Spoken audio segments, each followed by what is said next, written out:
Welcome to week 12. This week we're going to be talking about some general strategies for teaching students with high incidence disabilities.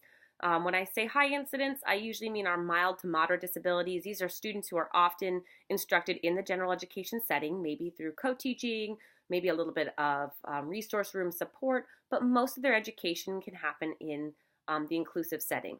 That's not to say our more severe and profound disabilities those students cannot be instructed in the inclusive setting. That is absolutely the case. They certainly can too. But the instructional strategies we use are a little bit different. They're even more explicit than what we're going to be talking about this week.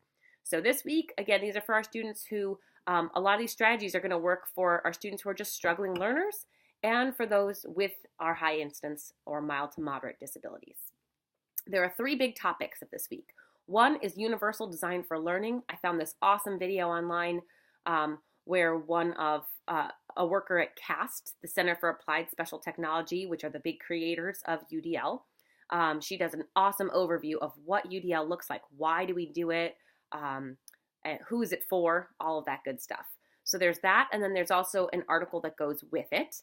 And then the second video is on explicit instruction. It's a short little introduction to explicit instruction, along with the first chapter of the book by Archer and Hughes called Explicit Instruction. This book will actually be your textbook in SED 407. It is such an awesome resource, and it's the foundation of most of our practices in special education.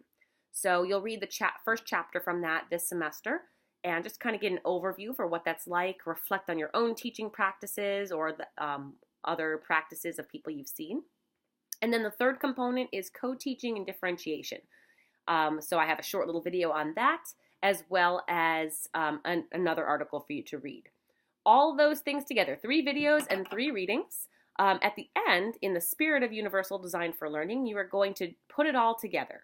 I want to have some kind of reflective component where you explain to me what you learned this week and how those different topics fit together and relate to you and your practices in school.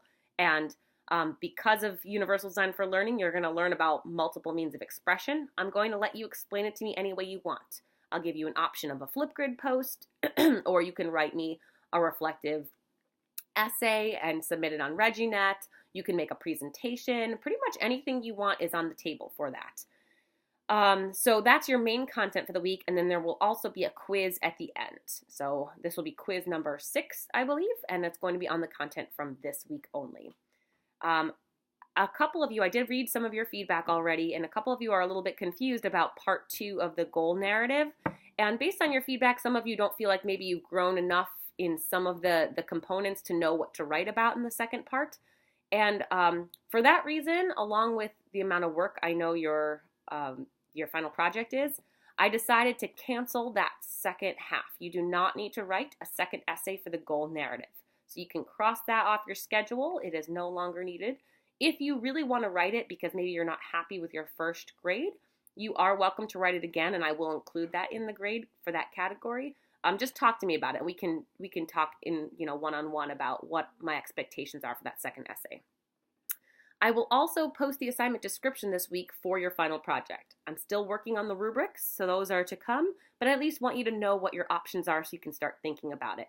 The last couple weeks, we've got one more week of new content, and then the last 2 weeks of the class are really just working on your final project and some small tasks that go along with that, because I really want you to spend time and create quality artifacts for that final project. So if you have any questions, let me know. I am going to a conference this week, so I will be gone from Tuesday afternoon through Friday evening. I will try to check my phone, but it could be a little bit slower to respond. So just wanted to give you that heads up. All right, enjoy the content for week 12, and just know that this is just touching on the surface level of instruction for high incidence disabilities. 407 will spend a lot more time on that, and particularly the behavioral aspect of that.